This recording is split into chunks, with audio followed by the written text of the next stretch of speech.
আপনার যদি মনে হয় যে না এত ঝামেলার ভেতরে আমি রুট করতে পারবো না, সেই ক্ষেত্রে আপনি একটা সিস্টেম ইউজ করতে পারেন।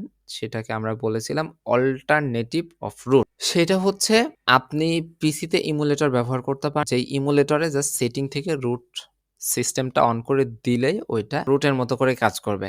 এখন অনেকে বলতে পারেন যে ইমুলেটর কেন রুট করা লাগে না? আসলে আমি অসুবিধাটা আগেই বলছি। এরা তো আর কোনো মোবাইলের কোম্পানি না যে আপনি বারবার মোবাইল প্রবলেম করবেন আর ওদের কাছে নিয়ে যাবেন, এরকম না। সেজন্য ওরা আগে থেকে ইমুলেটরটা রোটেট করে দিয়েছে। এর বাইরে কিছু ভার্চুয়াল বক্স ইউজ করা যায় যেটা আমরা একদম ১ম এই আপনাদেরকে শিখিয়ে এসেছি। এই ভার্চুয়াল বক্সগুলা সবগুলা রুটেড, প্রত্যেকটা রুটেড।